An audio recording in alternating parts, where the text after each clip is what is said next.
have a degree audit software available to you called UAchieve. So you'll be able to pop into there and see exactly how you are doing towards graduation, where your requirements are, courses that you might be taking for graduation and how they fit. So that'll help you, but you're almost done.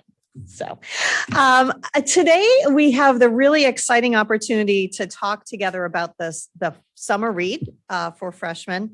I think the book, The System Error, really helped me think through the changes in technology. I'm old enough to remember being, I was in China early in the 2000s when we talked a lot about how technology there was going to allow people to be free to talk to one another about things that they couldn't talk about in mainstream media, but they could share information through WeChat and other kinds of devices, or using their devices, using software, and to see where we were with this promise of technology and the way that it was going to help everyone really achieve unity and achieve sharing of knowledge to where we are today, and how that book really helps us walk through that is pretty dramatic for me. And I hope it was an interesting read for you.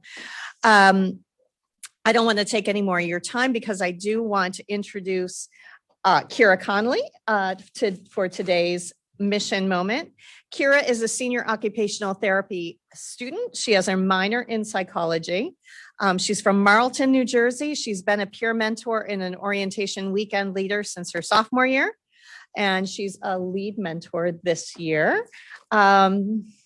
She does a lot of volunteering, I know. Trying to think of anything else nice I can say about you, but Kira, how about you come up and tell them a little bit more about yourself and the mission moment for today? All right. Thank you, Dr. Fitzgerald. Hi, everyone.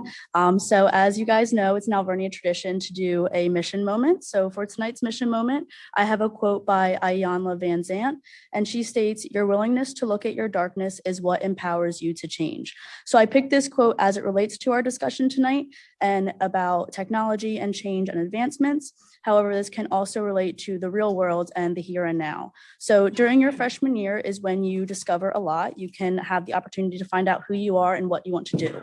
So with the rest of your life. So you have moved away from home and you are completely independent, and it is your choices and decisions that affect your outcome. So I inspire you to look at everything, the positives and the negatives, and to empower change. Thank you.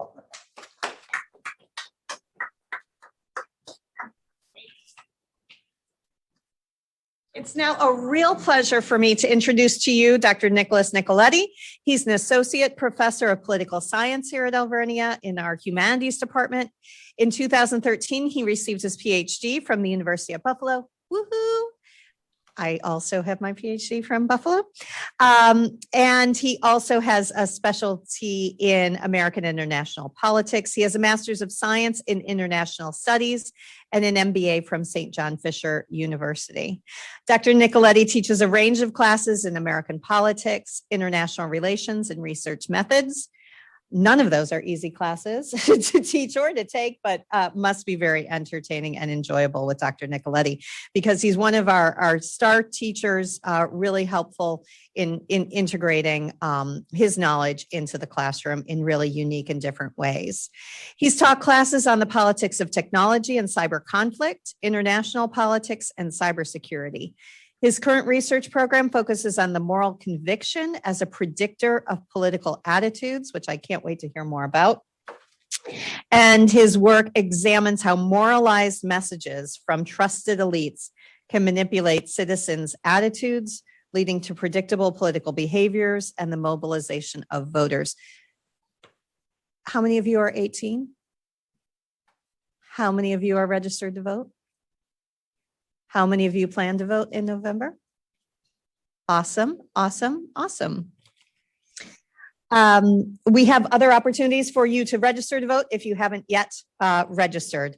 And we also have means for you to absentee vote as well. Dr. Nicoletti is Alvernia's first year experienced director, as well as the head coach of our new mock trial team. Any mock trial people here yet? Awesome, great. Others? More after tonight, I bet, Dr. Nicoletti. And he teaches in the Leadership PhD program. Today, he's presenting his talk, Cognitive Error, How Elite Cues, Social Media, and Human Psychology Disrupt Democracy. Very exciting to hear. And we'll get to do Q&A together after your talk. Thank you. Thank you for a great introduction. I would also say thank you for inviting me for the talk, but I did kind of invite myself to this one as the first year experience director. And so the Zoom, everyone on Zoom can hear. I saw some things about maybe not being able to hear. I'm going to share my screen with you.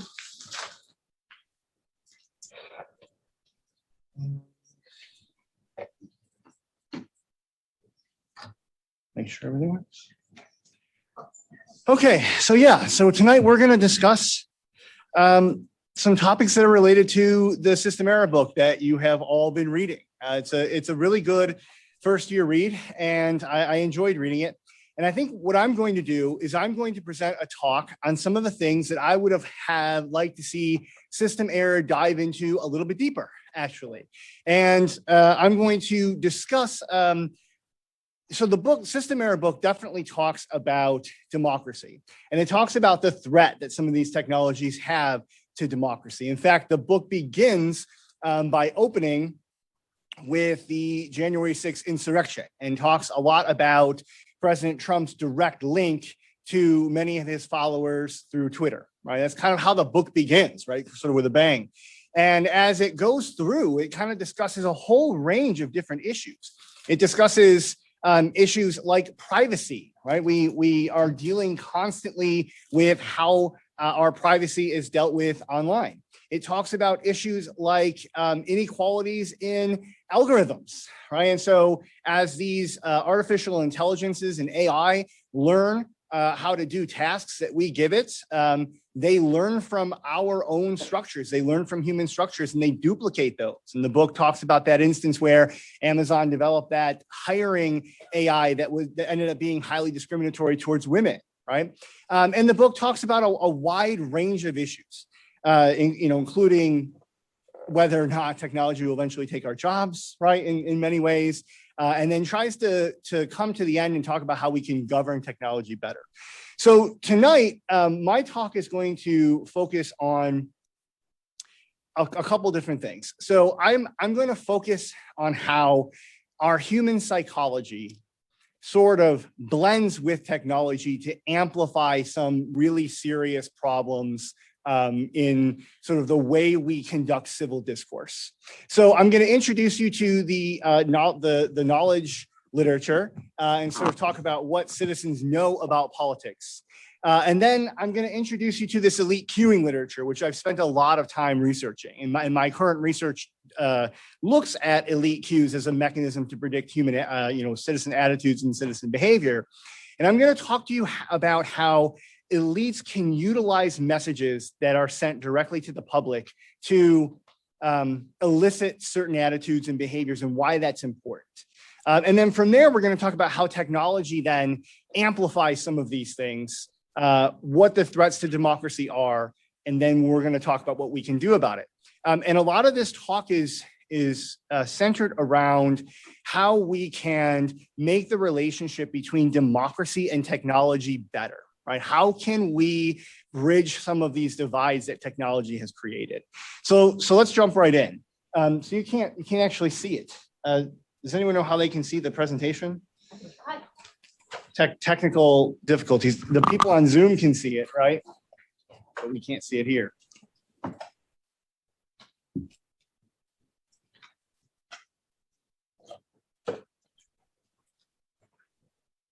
That might shut down.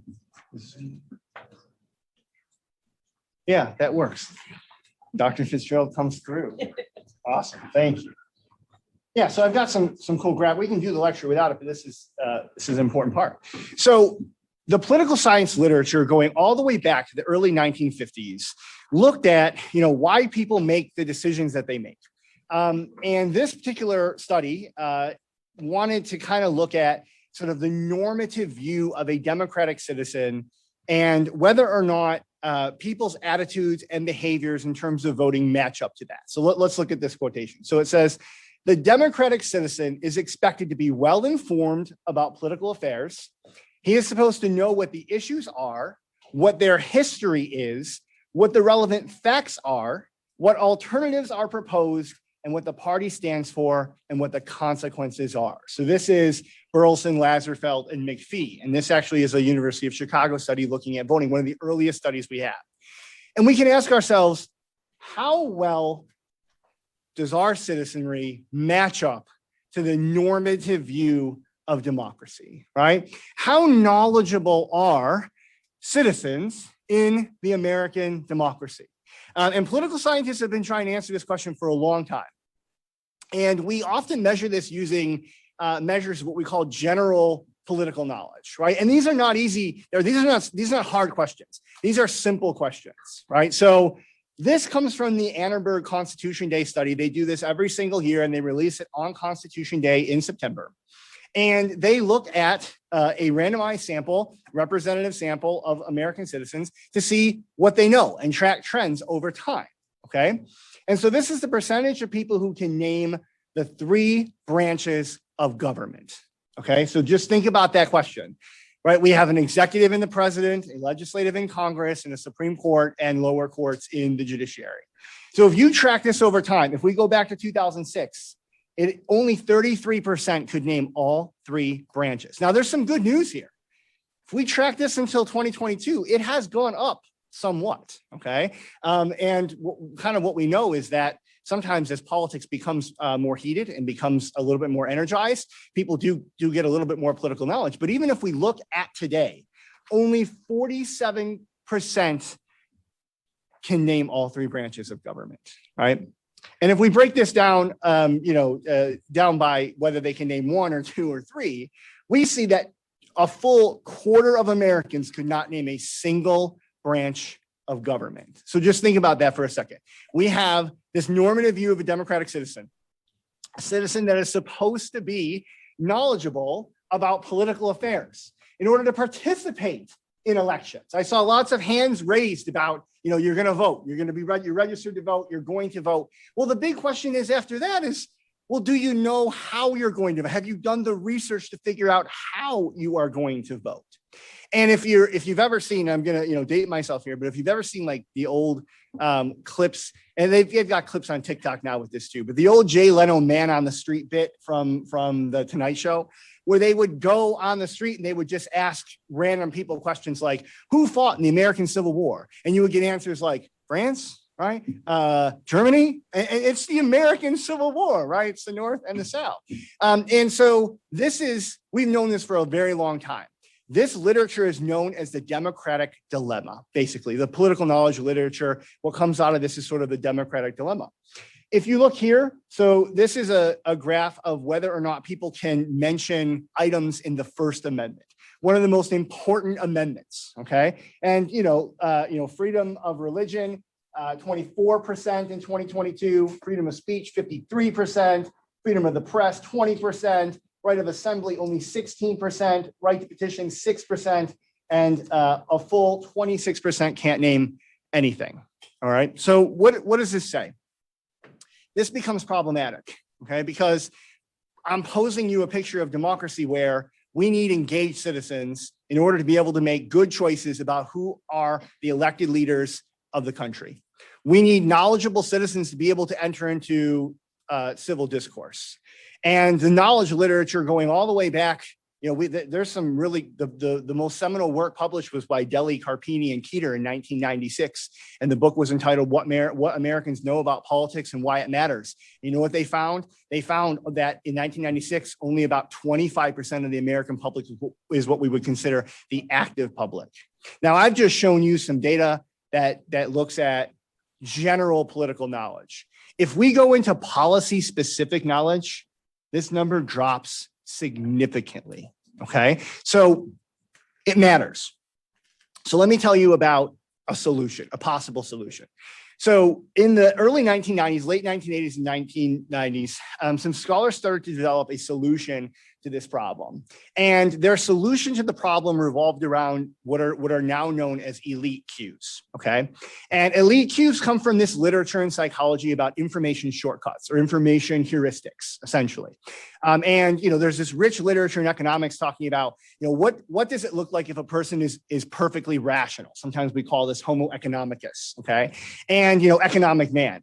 And when we look at this model, people would have to look at you imagine going to the store and buying a tube of toothpaste, right? You would go to the store, you would look at every single tube there, you would compare, are they ADA certified, right? What are the ingredients? What is the price? Do I know a name brand? Does that name brand matter? You might spend, a couple hours sitting there trying to compare tubes of toothpaste. And we know people don't behave that way. People use information shortcuts to make decisions in certain situations.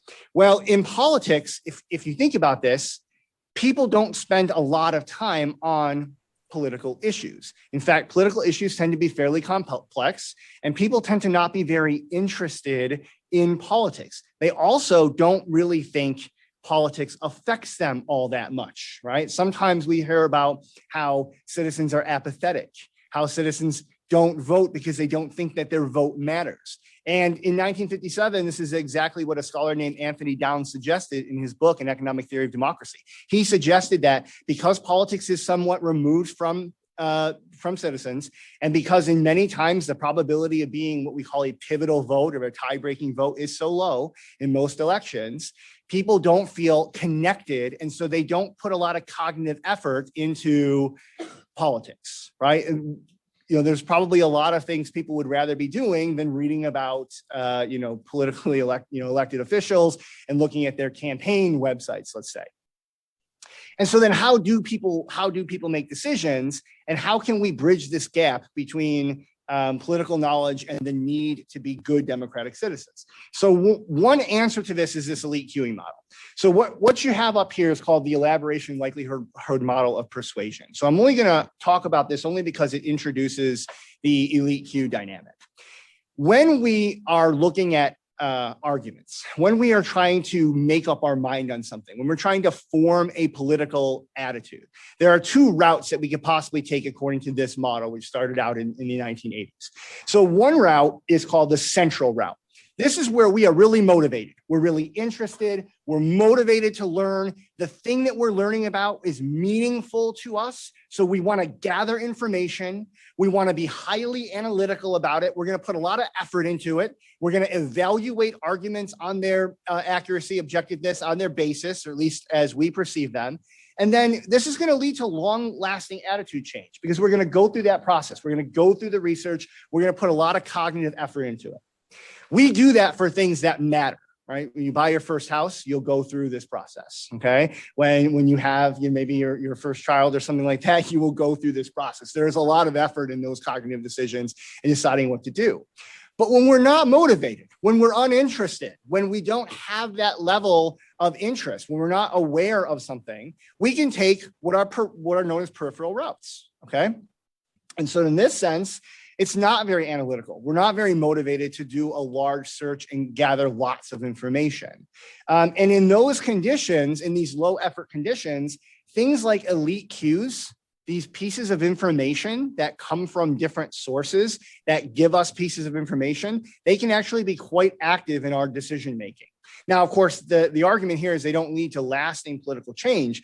But as I'll show you, if it happens enough and it happens in a polarized environment, and you pull the right levers of our psychology and our emotions, you can actually start to make elite cues or any type of cue become really important. So John Zoller has this, we call it the receive, accept, sample model. And theoretically, here's what he said, okay? He's trying to answer this question, how do people give answers on surveys, right? So if you think about this, what is an answer to a survey? Is it a really well thought out answer to some political question? So you get called up and you're like, hey, we're doing the American National Election Survey, and you happen to be one of our people that we, random digit dialed or something like that. Would you answer a few questions about, politics for us? And then they start asking you policy questions. Like, what do you think about climate change? And they ask you what you think about offshore drilling. And they ask you what you think about the DREAM Act. And have you really thought about these things, right? Have you really put a lot of effort into thinking about those? Maybe not. And so you might choose the I don't know answer there, and a lot of people do, or you might give an answer based on what you do know. So what Zahler said is people have a range of political awareness, okay? There are people who are highly politically aware, highly politically motivated, highly interested in politics. You may even know some of those people. And then there are people who are not. They're on the other end of the spectrum. And so what Zahler argued here is that your receptivity, okay, so this is called the reception axiom. Your receptivity to political messages is going to depend on how much you're paying attention and how politically aware you are. So if you're not very politically aware, you might not get these messages at all. If you're moderately politically aware, you might get these messages. And if you're highly politically aware, you're getting these messages, okay? But that's not the end of the story. There's this part of the model called the resistance axiom. And this is something I'm going to talk about a lot tonight in many different forms. People who have well-formed opinions, okay, they have well-formed prior opinions. Maybe they have a specific ideology, a specific way of looking at the world. When we have those well-formed opinions and we are confronted with evidence, or we are confronted with things that go against our prior beliefs, we actually go through something called cognitive dissonance. We don't like that feeling. We don't like to be told that something that we hold very strongly, right? Opinions that we hold very strongly could potentially be wrong.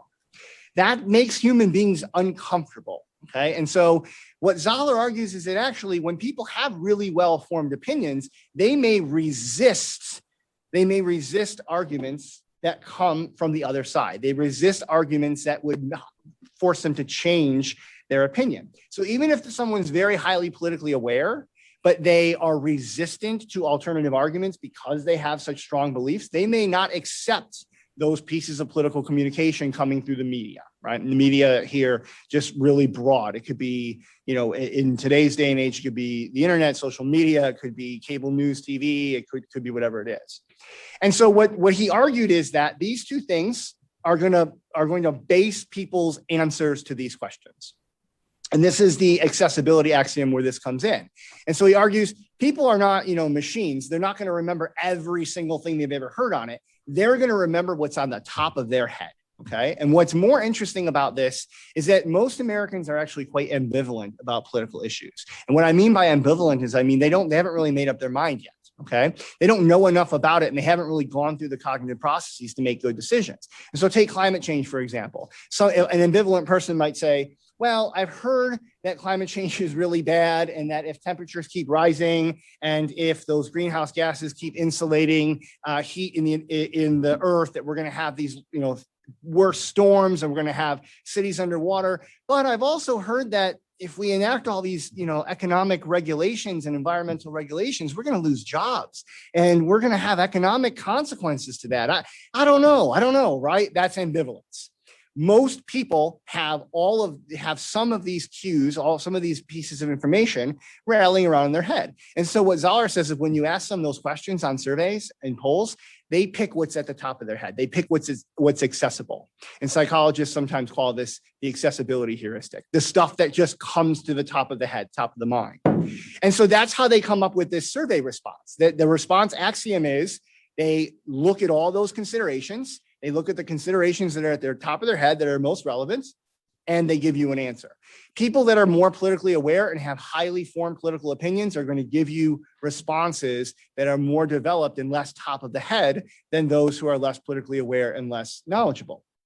Now, here's the problem. Where do these considerations come from? Right? That's the answer. Where do these considerations come from? The political science literature has shown that many of these come from elite cue mechanisms. And when I say elite, I mean politicians, They can be people who are on your favorite talk shows, right? So maybe you watch Rachel Maddow all the time, or you watch Tucker Carlson all the time. Those are elite cues. Those are people in the media who are sending you information. They're giving you frames. That is what they are giving you, okay?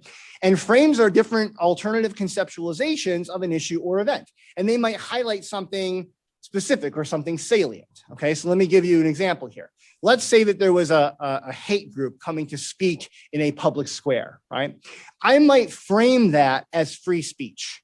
I might frame that consideration as, listen, in the First Amendment, everybody has the right to free speech. This is a public square. We can't, deny anybody that access. They're following the rules. Maybe we're talking about whether you need a permit or not. We can consider all these things. But if I frame that as free speech, you might think about it differently than if I frame that as, this is hate speech, right? This is speech that accompanies hate groups and focus on the content of the speech rather than the idea of free speech.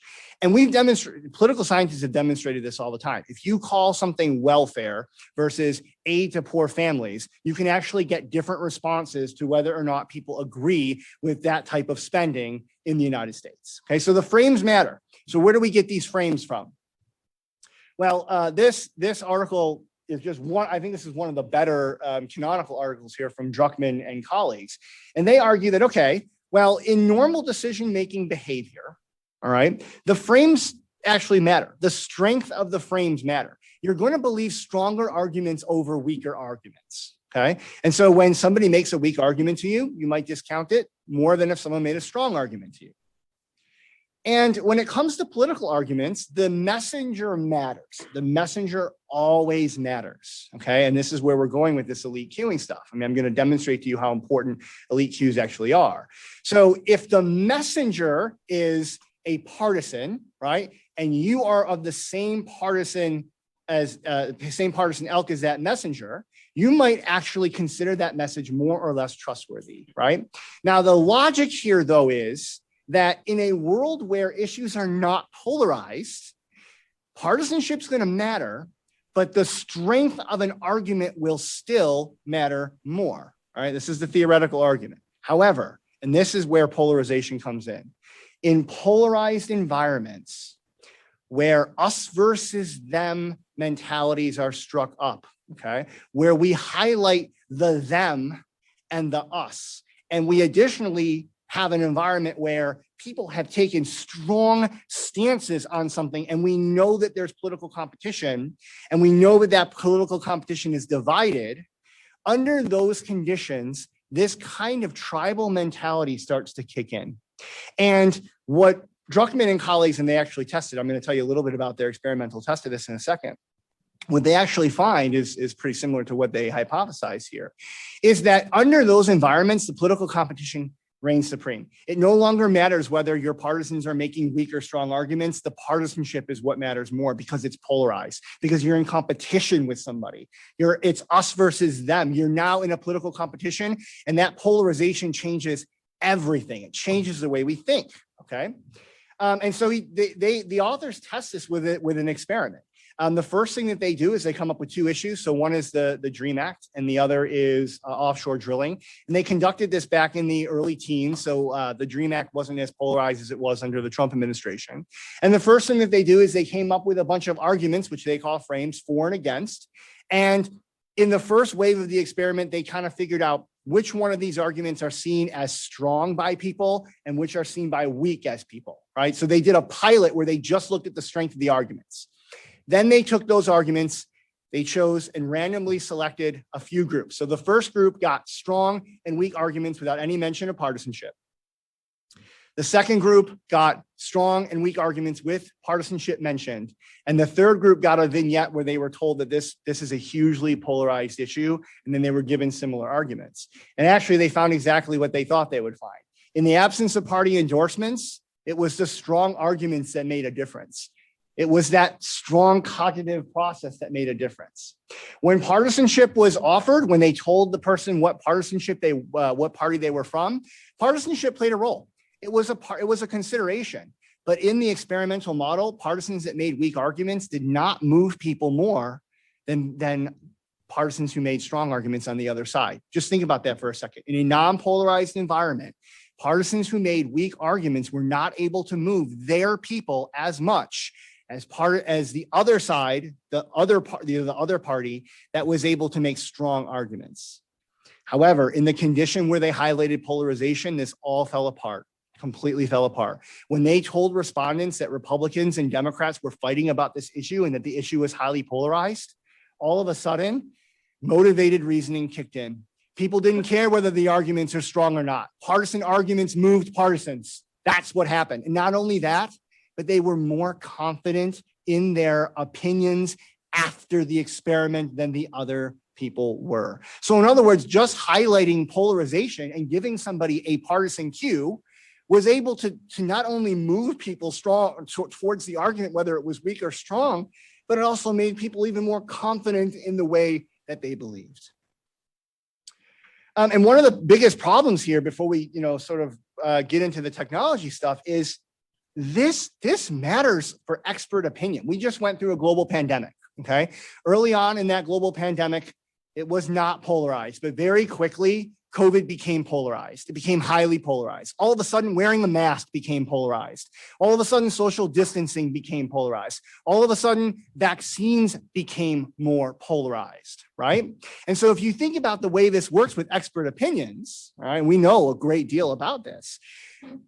Partisanship and political cues from politicians can actually override mass messages from experts. So that means when the entire scientific community is telling you that the world is getting hotter and that climate change is real, if that issue becomes polarized and your favorite partisan tells you otherwise, you're more likely to disagree with an army of scientists, right?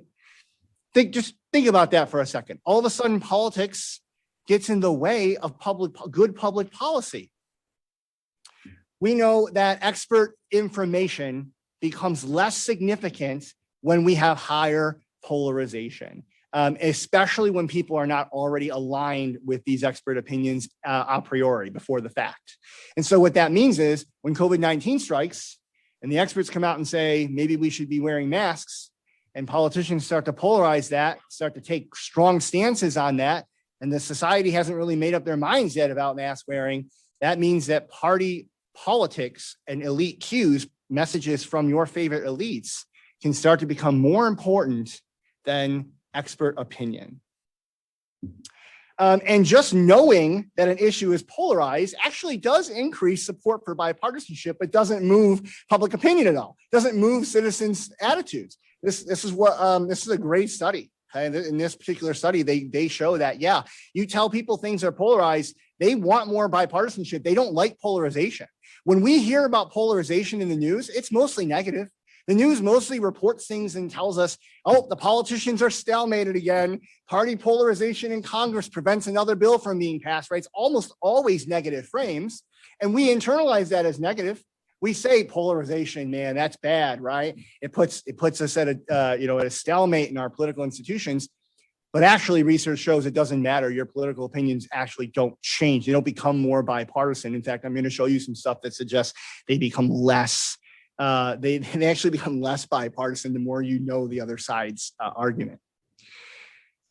And one of the worst things here is that polarization, and especially negative.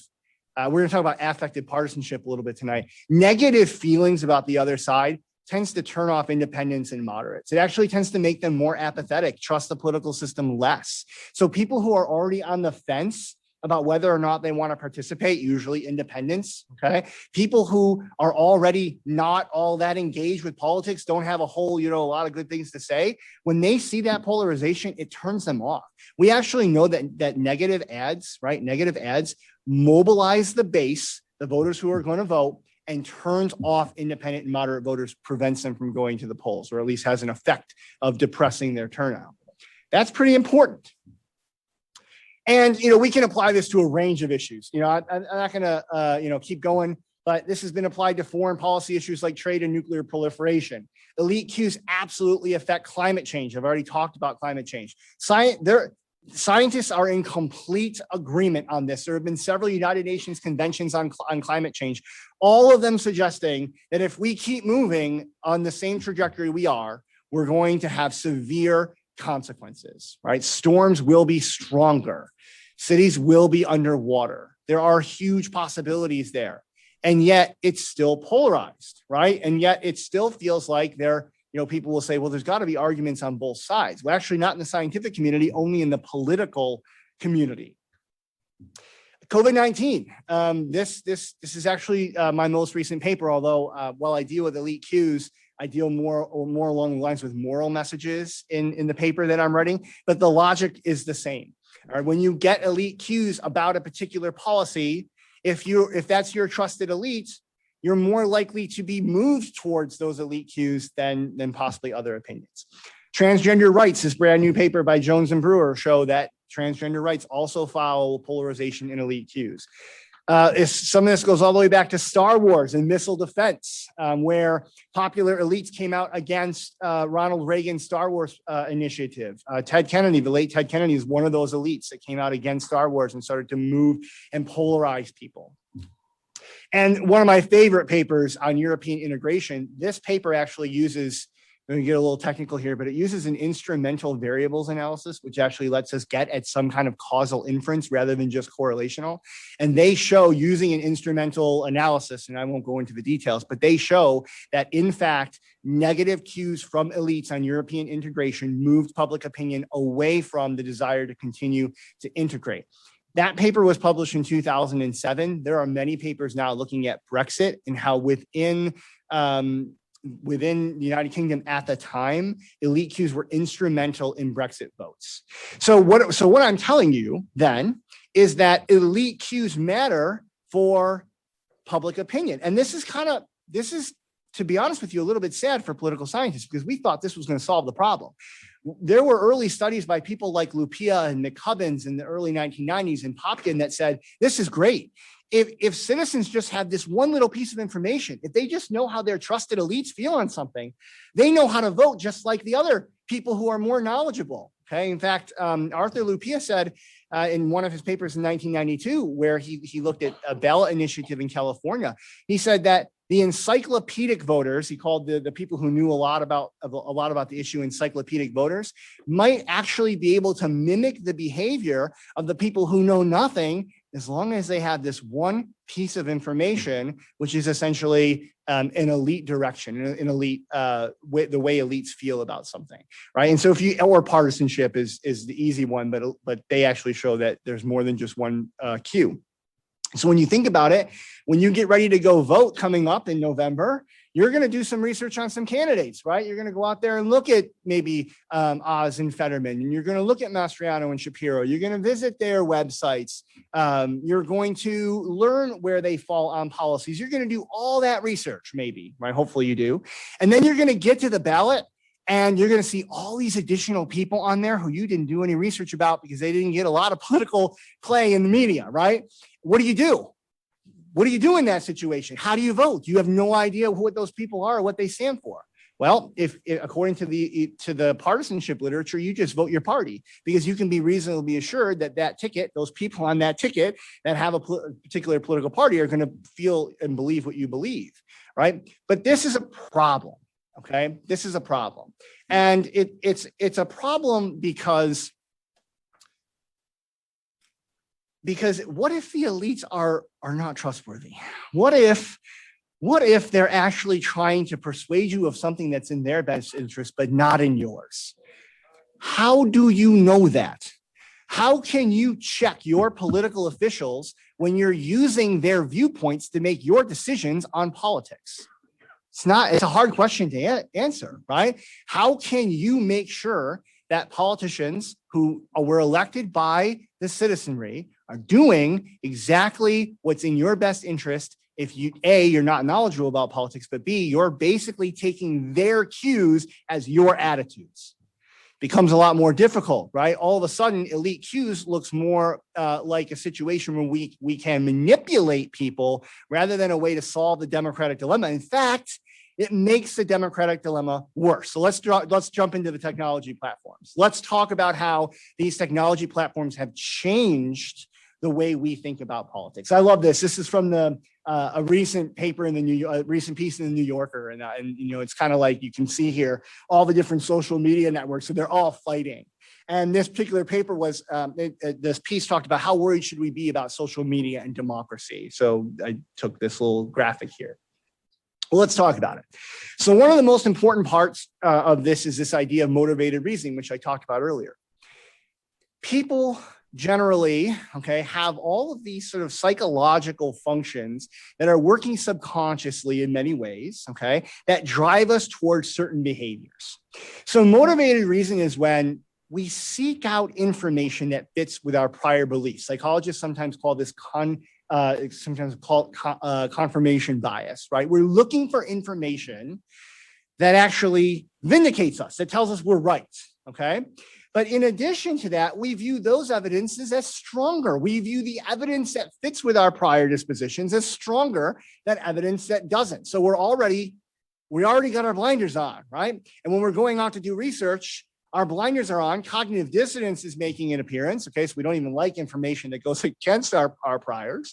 And so we see evidence that fits with our beliefs as stronger, We dismiss contradictory evidence, and we do that regardless of its objectivity. And so confirmation bias plays into this, availability bias plays into this, because we're making decisions based on what's available to us and what information we've consumed. I'm going to talk about social media in a second, how that affects it, And then in addition to that, there's this brand new kind of thing called news finds me. So I want you to think about this, So your news feed is full of stuff, stuff that people are sharing, stuff that your friends are sharing, right? If you're on Twitter, maybe you follow a bunch of people, This idea of news finds me suggests that we think that what's going on in the world is what we see on our feeds, right? If it's on our feed, it must be the news of the day, right? It must be the most important news of the day. But if you remember, your feed is biased. Your feed is curated for you by Facebook. It is curated for you by TikTok. It is curated for you by these social media platforms. And there's this concept called algorithmic radicalization, right? That suggests that because they want to keep us on these platforms as long as they possibly can, because remember, if you are the product, folks, right? You are the target of the ads. You are the target. You are how they make money. The longer you're on the platform, the more ads you see, the more stuff you look at, the more time you spend there, the more likely they are to make money through their advertising model. And so how do we keep you there? We show you things we know you want to see, right? We show you, right, things that we know will keep you engaged. And if you start to follow political pages and you start to follow specific elites, it will show you more of the same. It will show you things that are like that. It will show you groups that are like that. And you become more and more immersed in a particular argument to the point where you may think, well, this is the news. This is the information environment. Selective perception. Oh, so let me talk about echo chambers for a second. So this is all about selective exposure in political science, right? Even before social media, this was a thing. If you go back to like the 1950s and 60s, there were only 3 news stations. You would watch the nightly news on rabbit ears, And you can only choose a couple, NBC, CBS, ABC, right? And they wanted to attract the maximum number of viewers. They wanted the most viewers because that's how they made money, by showing you advertising to the most number of viewers. Well, if you think about that, if I'm trying to maximize viewership, I'm not going to be biased. I'm not going to alienate some people. But with the advent of cable news, right, where you actually pay for cable, and not only that, but cable news channels don't need a huge rating share to make money. They only need a small rating share. Companies like Fox News and somewhat CNN and now MSNBC, they started catering to biased news consumers, right? It's a lot of this is supply and demand. A lot of times people seek out information that fits with their behavior. Well, social media amplifies this. If you want to follow a specific type of news, you can pretty much follow anything that you want. If you only want to consume conspiratorial news and conspiracy theories all day, 24/7, you can just go to InfoWars and hang out with Alex Jones, right? I don't encourage you to do that. That is an example, okay? Because that is not factual information, obviously. And there's a lot of really good think tanks now that rate the bias of news and the accuracy of news. But if you wanted to, you could. That's dangerous, because what scholars are saying is it could potentially create these echo chambers where we isolate ourselves off and we're only listening to, talking to, and engaging in arguments that we already think are true. Now, I do want to warn you against this. And I will talk briefly about the state of the literature. I don't think echo chambers are actually as problematic as we think. The literature actually tends to suggest, and I'm going to tell you about a really cool study in a second. Well, at least I think it's really cool. I'm going to tell you about a really cool study in a second, but we actually know that your online social networks are more diverse than your in-person social networks. In fact, online social medias are not quite echo chambers. People do actually engage with ideas that are not their own on social media. And we call this sort of accidental exposure. And I'll talk about that in a second. So they're not as echo chambery. Although I will say that the research on ideologues, people who are very extreme in a certain ideology, does tend to show echo chambers are more prevalent for those who are at the extremes. But it's not as prevalent as we might think. Selective perception is where we look at the same facts and we have different perceptions. Okay. The piece here that I'm citing, they did an experiment in the Iraq War where they asked Democrats and Republicans, a randomly selected group of people. They basically asked them, how many people have died? How many casualties are there in the Iraq War at the time that they conducted this study? This is the Gaines piece. And, Democrats overestimated the casualty count and Republicans underestimated it. Then they gave them the actual number. They said, okay, so here is the actual number of casualties. Do you think this is high or low relative to previous wars? And they gave them those numbers. Democrats then said, no, these are still very high. And Republicans said, no, these are still very low. They took the exact same piece of information, the real piece of information that was supposed to update their preferences, and they selectively perceived it and went with their partisan leaning. Think about that for a second. Same information, different perceptions. And we know that as elite polarization gets more and more polarized, and if you take my political parties class in the future, we spend weeks on polarization, okay? And we look at elite polarization and media polarization and citizen polarization. We know that polarization has never been higher in Congress. It has absolutely never been higher in Congress. What we mean by that is members of Congress have moved further and further away on ideological distance scores, which we call denominate scores in political science.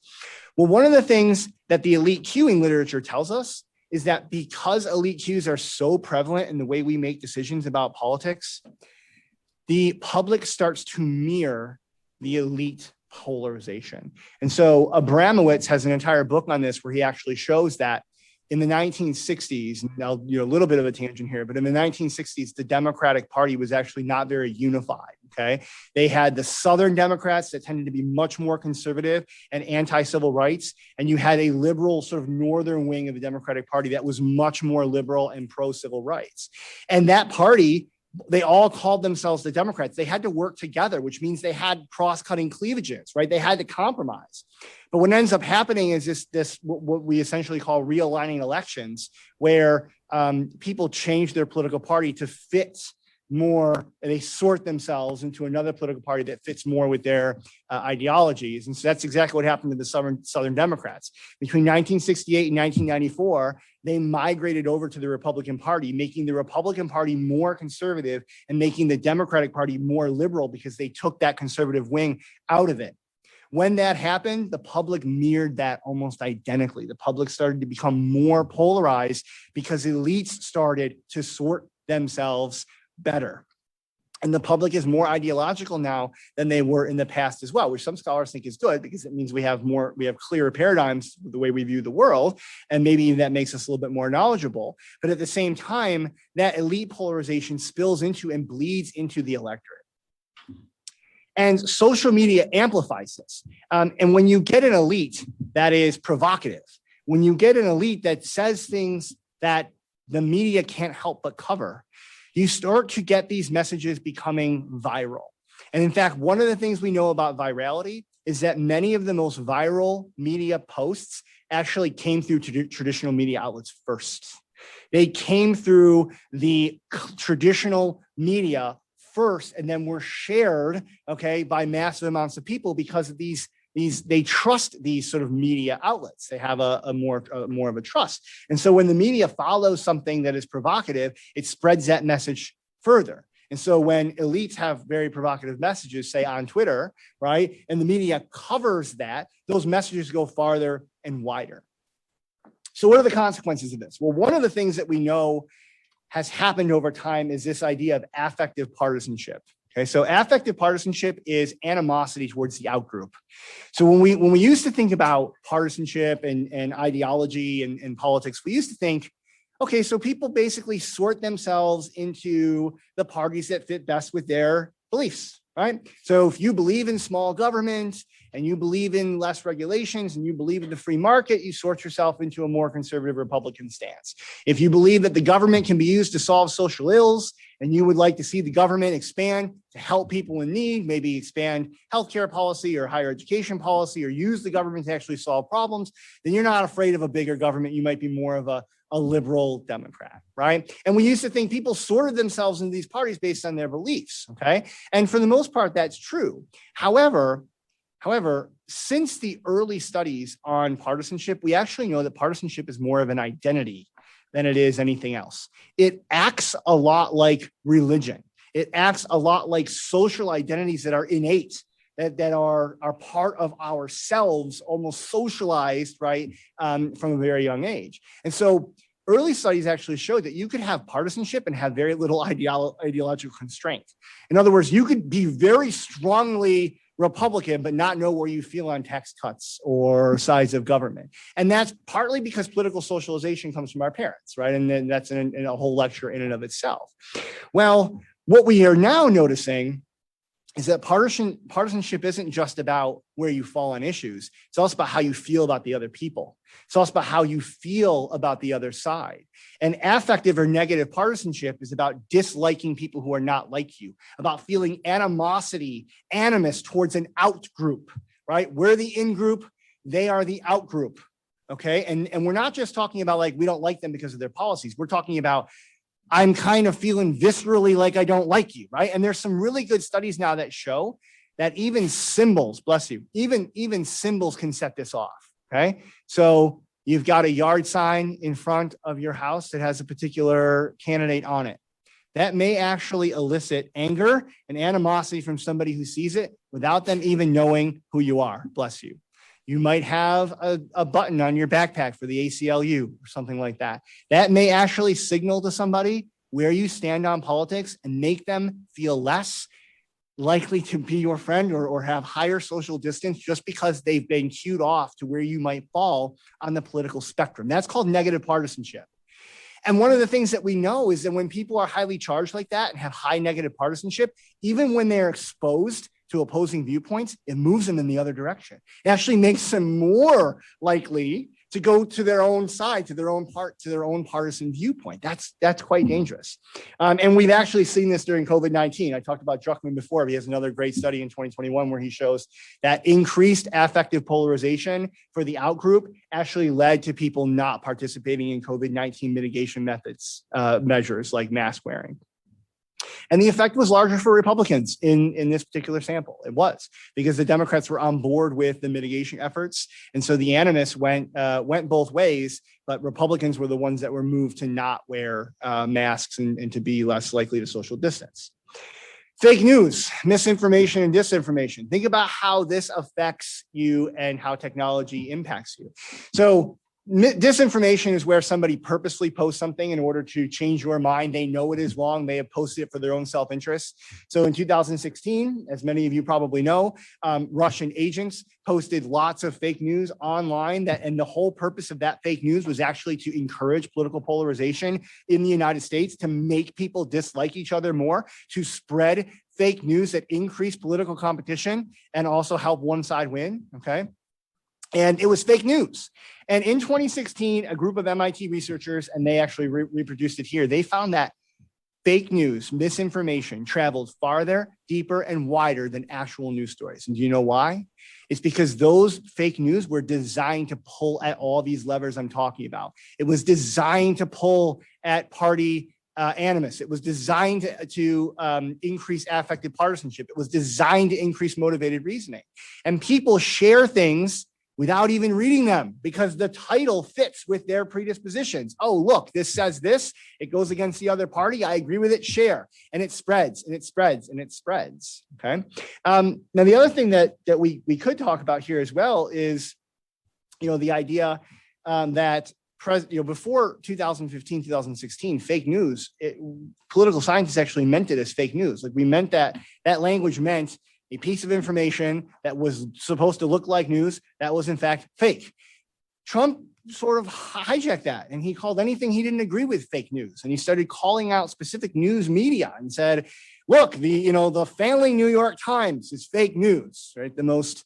One of the most important iconic newspapers in the history of the United States, right? Fake news, not true, right? CNN, fake news. Pretty much anyone I don't agree with, fake news. Well, think about how that would work in an elite queuing context.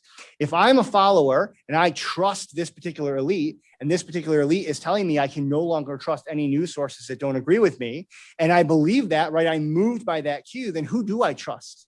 Who's left, right?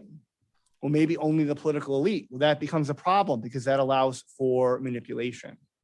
So fake news spreads really quick. And we also know this idea of the endorsement heuristic. So this tells us that the more something is shared, the more credible it gets, even if it's not true. The more something is shared, the more numbers it has. TikTok tells you this video has been liked 2.1 million times, right? It's been viewed 6 million times. All of a sudden, it's more credible just because more people have viewed it. And even worse is the realism heuristic. Okay, audio and video is more realistic than text. It feels more real world. So that means that when we see videos online or we see pictures online, we're more likely to believe them than they are text because they feel more immersive. We haven't even talked about the metaverse yet and how that's going to affect things. Technology can manipulate video and it can manipulate video. Right? And manipulate pictures and audio, whatever it is you want to manipulate, it can be manipulated. We call them deep fakes now, right? This is a huge problem because it's not just fake news in text. Some of these new studies actually suggest that video and audio content that's fake might spread further and wider and faster. Okay, and human emotion plays a huge role in this. Okay, one of the things that we know, and even some of the stuff I've done in my own research shows that when you make people angry, all this stuff is amplified. Anger, anxiety, and actually positivity helps too. Positive messages can actually be more positive emotions can be more powerful than negative emotions. However, when polarization enters into it and you're extremely ideological, negative tends to take over the positive, some of these things that we found. And so, emotion-inducing elite cues have actually been shown to increase hostility towards the media. So in other words, if I can make you angry, if I can tell you the media is lying, if I can tell you that they're trying to do things that hurt me or my candidacy or whatever it is, and I make you mad about that, I can actually increase your hostility towards that particular media outlet. Right? Political content with high emotional cues and content more likely to be shared, and outgroup animosity drives media engagement. Right, so we know affective polarization makes you more likely to share things on social media. It makes you more likely to engage in the content. You spend more time on the content. And I talked about algorithmic radicalization as well, and the idea here is that actually. Maybe these rabbit holes, as sometimes they're called, right? We kind of start going down these rabbit holes where we, get involved in a post and then it shows us another post that's similar and another one and another one and another one and possibly takes us even deeper into motivated reasoning. So does that mean that democracy thus is dead at the hands of social media, right? So this little political cartoon there, you can see the flowers that are growing. You got Snapchat and Facebook and Twitter and all of those. And so the question is, do elite cues and messages that push people in certain directions, especially during polarized times, through these mechanisms of social media, is it dangerous for democracy? Well, here's just one tweet. I could have showed you many, many, many more. This comes right from January 6, 2021. It's President Trump. Twitter even put a claim about the selection fraud is disputed underneath it.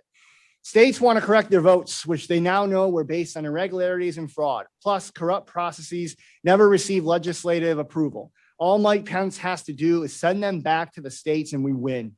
Do it, Mike. This is time for extreme courage. And we know what happened shortly after these tweets. All right, we know what happened after the rally. People stormed the Capitol building to interrupt the electoral count. And many of the things that they were saying, things like hang Mike Pence, right, came from, right, this animosity towards a person who they once trusted, who now they're looking at as going along with a rigged election. This stuff matters in a highly polarized environment where people are linking their opinions and anchoring their opinions to the elites that they trust. In a world where we stop trusting the strength of arguments and we trust arguments because of who has made those arguments and because of our prior dispositions, we may end up having really powerful democratic consequences.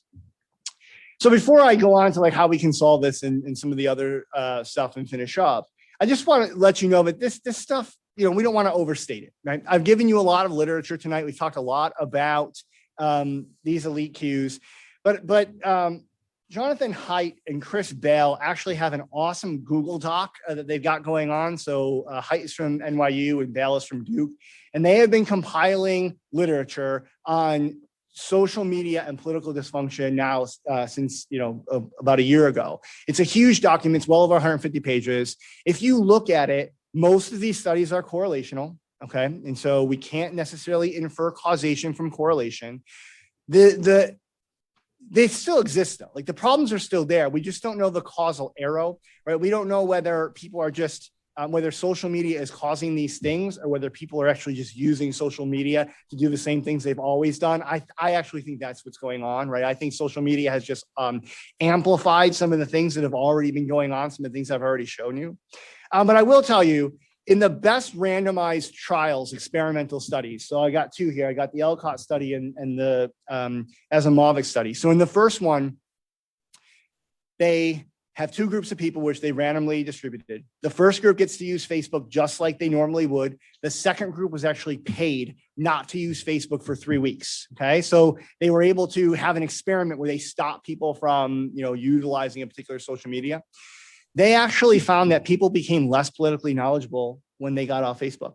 They found that they interacted more with traditional media, and they found that they were slightly less polarized, okay?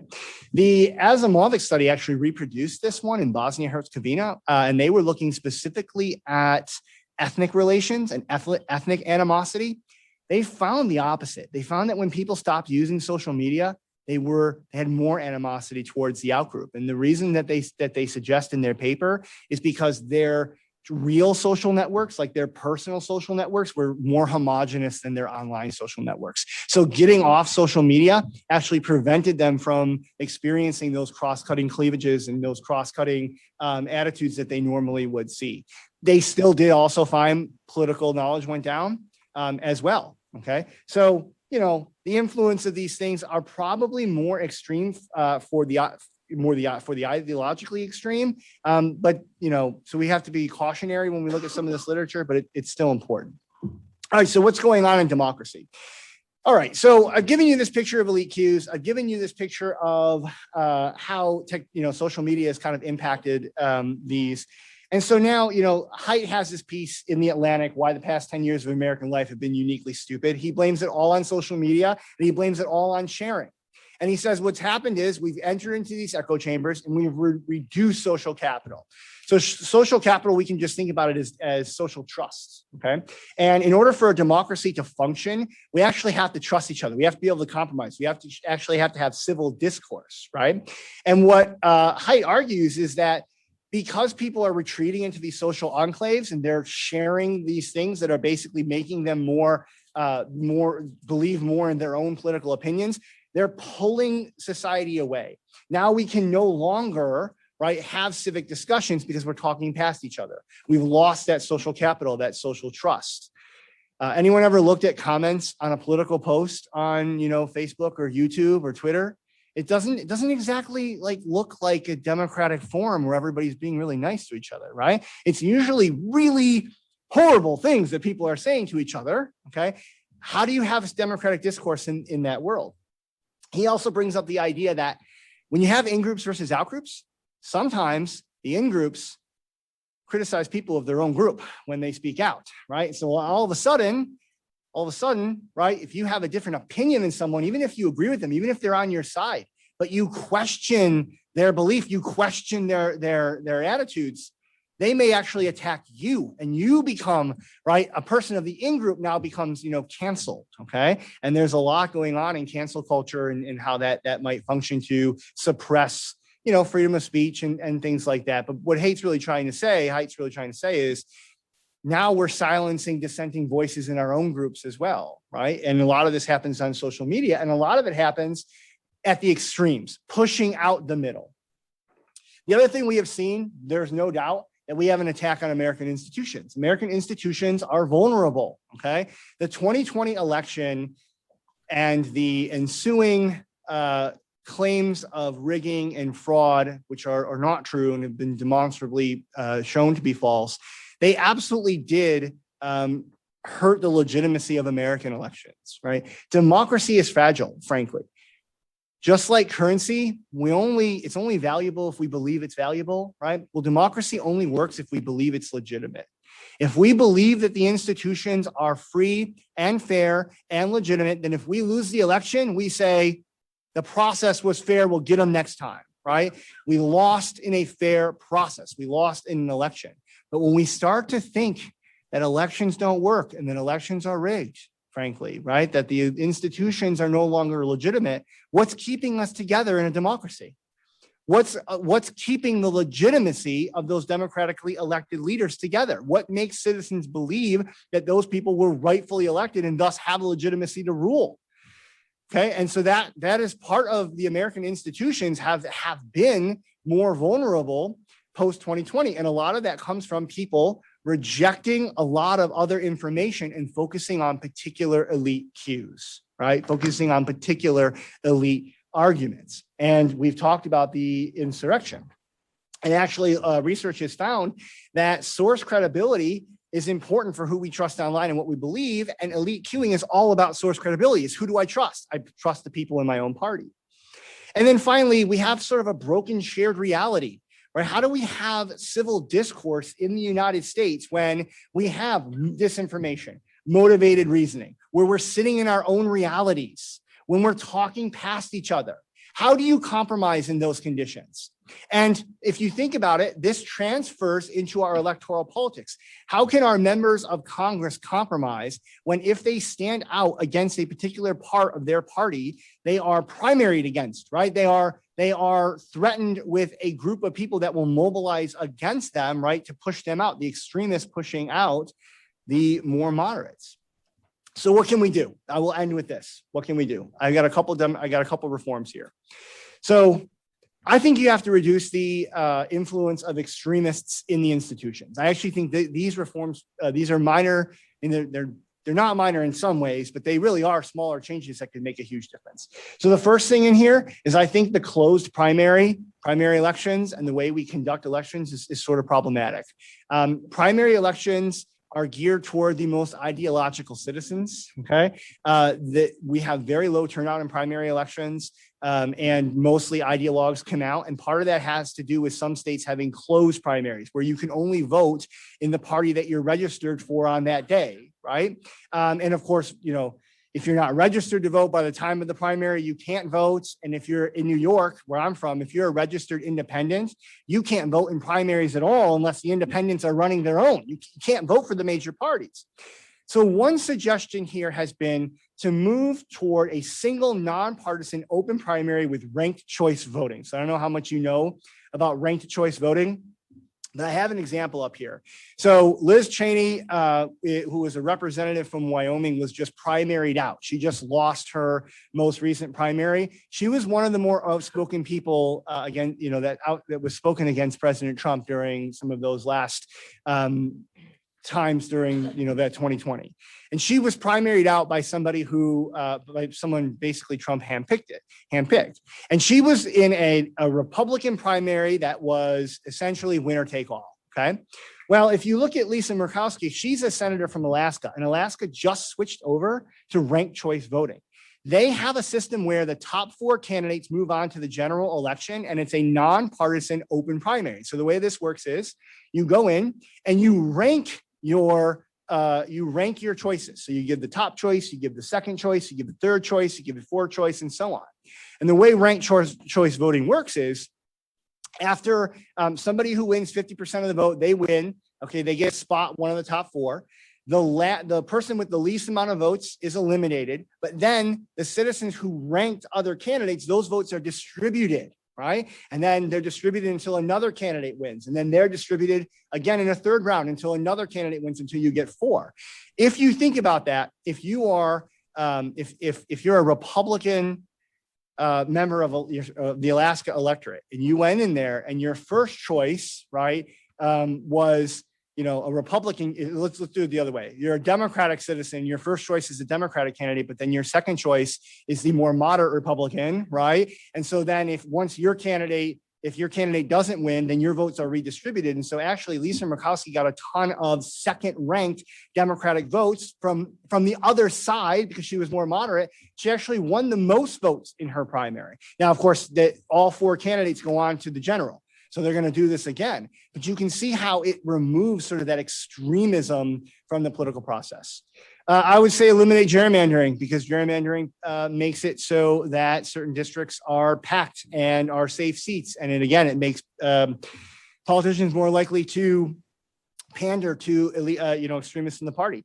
And then campaign finance reform. You know, we don't have enough time to really talk about that, but the fact of the matter is, in order to get money in these elections, in order to secure super PACs, okay, which are super PACs are political action committees that can spend unlimited amounts of money as long as they don't coordinate with a candidate. In order to get that cash, you have to take viewpoints that are more extreme. And if you're following the Senate race in Pennsylvania, you know that outside money, super PAC money, has been flowing into this very hotly contested election for a very long time, focusing on particular candidates. When it comes to the business reforms, I don't think you can let the social media companies, I don't think you can let them govern themselves. So Joseph Stiglitz, very famous Nobel laureate, once said, he said, he compared business elite, this is in System Error, to a dieter who would rather do anything to lose weight than actually eat less, right? And so the idea is they're not going to regulate themselves. It's not going to happen. Facebook has a profit motive. Twitter has a profit motive. All of them. TikTok has a profit motive, and you are the product. Keeping you there as long as possible is what makes them money. So they're not going to regulate themselves. We, as a democratic society, have to realize that these things are happening, and we have to push for more policy changes. And it is going to have to be the government possibly interfering and regulating some of these larger media companies. Facebook is already in a suit for an antitrust suit, right? Because they become so large. They purchased Instagram, then they purchased WhatsApp, right? And now they've deemed themselves Meta. And so think about how many aspects of your life they are involved in. In addition to that, I think the virality chain is really important. And a lot of people have talked about this in the literature, and I think it's actually quite interesting. So the idea here is you can't just share something forever. Once something has been shared 3 or 4 times, you now have to copy the content and paste it into a brand new post to share it. And so what that means is it slows down viral posts. It slows down misinformation. It forces you to spend more costs to share that particular piece of information, right? And so it actually might slow down the process. It might break down that virality that we see, where something that's shared so many more times is considered, to be true. And then lastly, and then, actually 2 more things.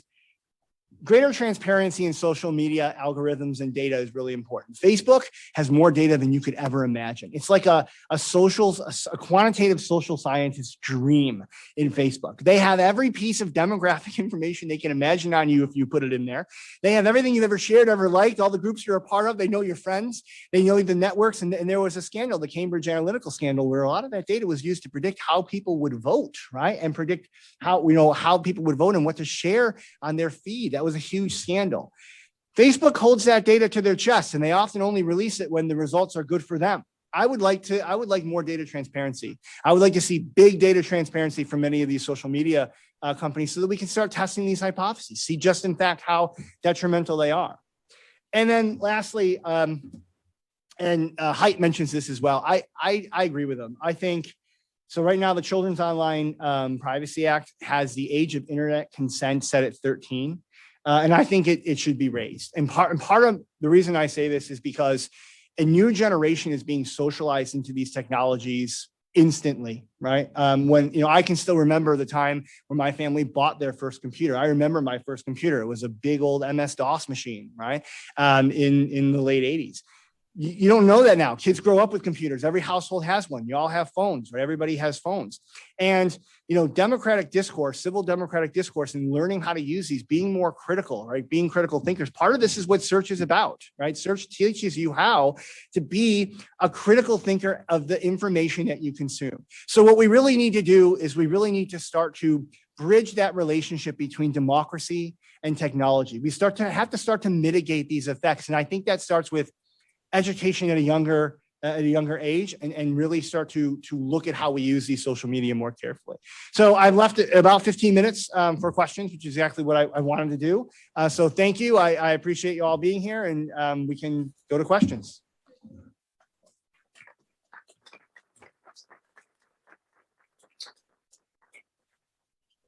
So we can start with questions in the room. Yeah. Or on Zoom, yes. Jasenia has questions on Zoom if there are any. Not yet. Okay. Questions from the room? Yes. How do you feel about the news being more of an entertainment outlet instead of like actually informing you 24/7, like this outlet exposed to there just to keep viewers up instead of like actually giving information?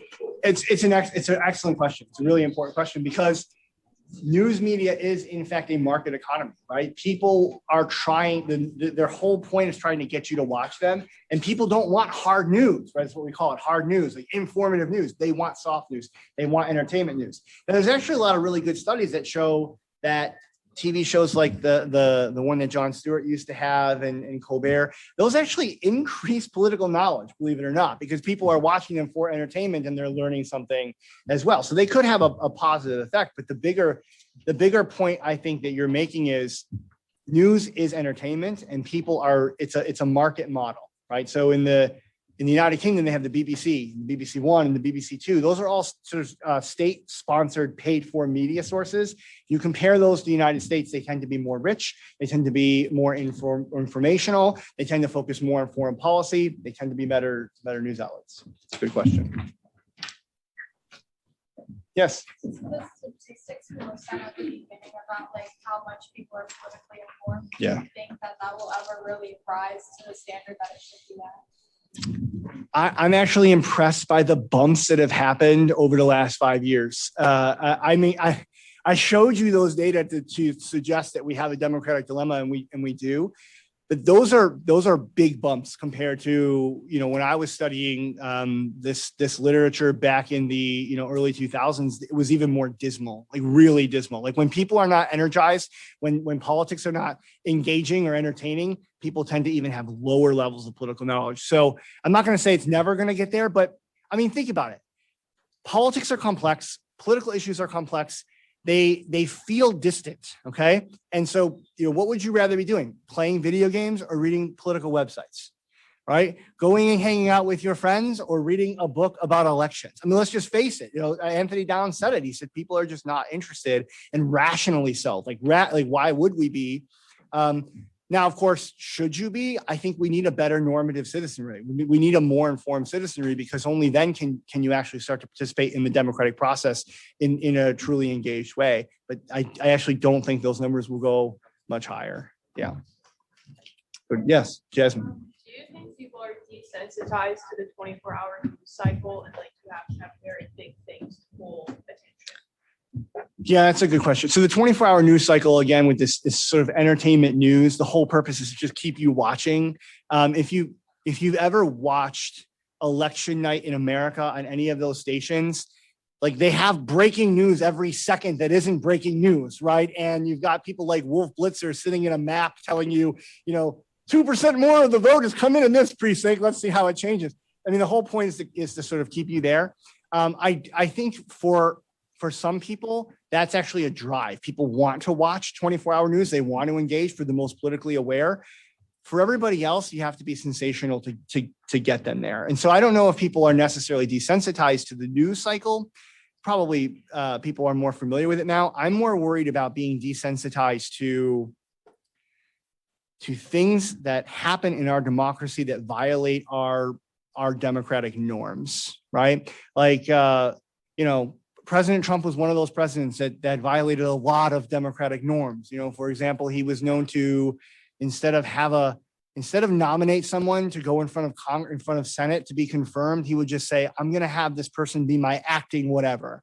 And since I didn't nominate them, you don't have to confirm them, but that's who's running the show. That's sort of a violation of our standard democratic norms in many ways. And so that's what I'm more worried about. I'm more worried that we become desensitized to questioning the legitimacy of institutions, to politicians doing things that are sort of outlandish and that just becoming, it's just a part of the game, right? Oh, okay. Yeah, let's take a Zoom question. Brian says you mentioned the various dangers and methods of outlets that spread disinformation and fake news. So how can citizens as consumers of information avoid being susceptible to such things? Yeah, I mean, be critical thinkers. That is, be critical thinkers of the things that you consume. I think that's one of the most valuable parts of search. My search class, we talk about it all the time, right? Don't take things at face value. Don't talk about elite cues. Don't just take what somebody says at face value. Do the research. Entertain. Go through that cognitive process of seeking out more sources. Think about the credibility of those sources, right? Is the source credible or is it not? After the election, news sources like OAN and Newsmax became even more popular among, Trump supporters. And those news stations were more likely to essentially report news that fit with that picture of election fraud. And even Fox News that did not go along with much of that, actually resisted some of that, started to get targeted, right? So we can't just take those outlets, and those outlets can't be the reason we watch them because they fit with our priors. We have to seek out information that is more varied. We have to seek out information that goes against our beliefs, and we have to kind of fight through the cognitive dissonance. We have to fight through some of these subconscious processes that our brain automatically goes to, right? And some of these are, there's a whole literature on sort of evolutionary psychology and things like that kind of argues that these things are innate, right? In order for human beings to survive, we actually have to have preference for our in-group, and we have to be worried about our out-group. And so these things are sort of automatic or visceral in us. I think we just have to take a step back, look at some of those psychological processes, feel ourselves out and seek out additional information. It's a good question. Yes. How do you make changes when rational arguments don't matter, especially when people are not aware of their absence?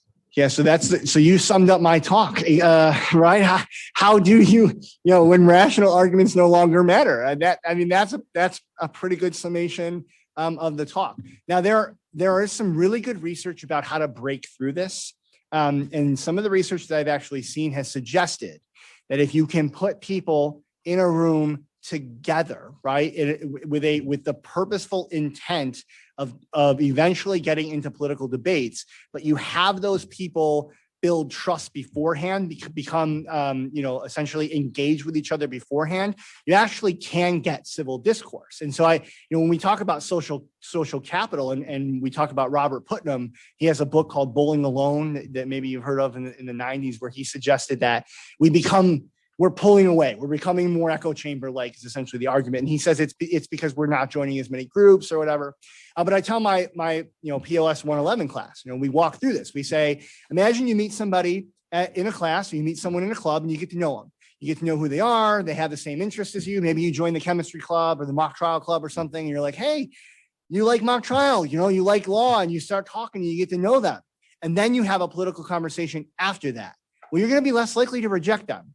But imagine you met that person out one night and they started a political conversation immediately. Well, now all of those animosities, all that negative partisanship, all that affective partisanship is going to be activated almost instantly. And you're going to be less likely to be able to have civil discourse. And so part of it is just that Putnam called it bridging capital, right? The idea that we get to know people who are dissimilar to us. And once we start to be able to actually talk to those people and have civil discourse, if we move to more provocative things like politics, we can make inroads. But that's really difficult, right? Let's get all 300 million people in a room and start, talking about our interests. It's harder, but it is possible. Yeah. Yes. Back to when you said like putting like people in a room to create like political dissonance, how do you do that with group things? So a lot of times like people will conform to like the larger group. Like how would you get around that? Yeah, it's a good question. So groupthink is studied in political science a lot as well. Sometimes studied like with presidential administrations where there's no one in the room that goes against everybody else's thought process. And so what it means is that people make bad decisions that they otherwise would not have made had they had a devil's advocate or something like that. I think groupthink's a specific sort of psychological phenomenon that's related, but not exactly where we are. But again, the devil's advocate is how you fight that, right? Taking the alternative side. And I think this is where your question actually is important here. Take the other side, folks. Just try it, right? Maybe you have really strong political opinions. Step out of that for a second. Play devil's advocate on yourself. Take the other side. Seek out information from an alternative source, okay? Try and fight through some of that dissidence, and maybe you'll be able to then go through that cognitive process, that central root processing, where the strength of the arguments matters more than who's making them. Yeah. Are there any more Zoom questions? We've got 5 minutes. Yes. So you mentioned that negative election ads are polarizing, that they mobilize the base and they turn off the moderates. Yep. So my question to you, and they waste a lot of money, but what do you think is worse, being completely uninformed at all politically, or believing what you learned exclusively through negative ads as true? That's an interesting question. I have to choose between believing information that is probably an absolutely biased, maybe even false, or being completely politically uninformed. So if I look at the literature as a guide, the people who are more activated by those negative ads they're going to move. Their opinions are going to move much more than the people who don't know anything. But the people who, Philip Commerce called them know nothings, kind of like, that was how he coined them. Those people aren't even going to receive the messages. So they're not going to move. And so I guess in that situation, I'd rather be politically informed and somewhat moved, but that's a tough choice. Negative ads, especially when they increase affective partisanship, they really do turn out the middle. And one of the things that we know, unfortunately, about independents is that they're also the least politically knowledgeable, and they get the least amount of political information. And so when they're watching a football on TV, they see those negative ads, it just turns them off even more. So it's going to lower turnout for those particular people. I wouldn't want to be either, though. That's my official stance. I would want to be more informed on all the issues. But yeah, that was a good question. Other questions or concerns? Yes. Do you think your suggestive reforms could ever be widely accepted? Say it a little bit louder. Do you think your suggestive reforms could ever be Oh. widely accepted? Well, I mean, in Alaska is generally a red state that has instituted ranked choice voting. That to me is a good thing, right? A step in the right direction. And I think that one of the things that we know in the political, we call it the political diffusion literature, is that when those reforms become successful, other states are absolutely more likely to adopt them. And so when you have early adopters, let's say for medical marijuana, like California, and then for recreational marijuana, like, Massachusetts and some other states, it starts to spread to states around those states through this process of diffusion.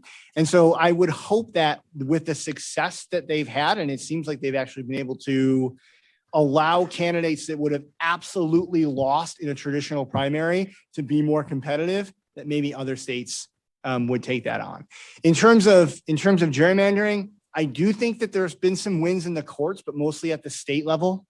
And the Supreme Court kind of sidestepped the issue. They kind of didn't really want to deal with, gerrymandering, and they didn't really make firm decisions. I mean, Gorsuch called the statistics that were presented by political scientists, and I quote, gobbledygook, right? They didn't really enter in, it didn't sway them, right? And so the districts are still very much partisan gerrymandered, but maybe there can be some state court issues there. In terms of campaign finance, super PACs are based on a Supreme Court case from 2010 called Citizens United. The Supreme Court would have to overturn that case, or you'd have to have a constitutional amendment that changed that law. I think it's one of the worst. It's maybe not the worst decision that the Supreme Court's ever made, but it's up there. It's one of the worst. And what it literally does is it makes people with money at least more powerful in terms of communication in an election than one person, one vote. And so those are my top three things that I would target. And while I don't know if they will, I think that some of them have a good shot. Other questions? I think that's it. All right. So thank you very much. I appreciate everything. Have a good evening.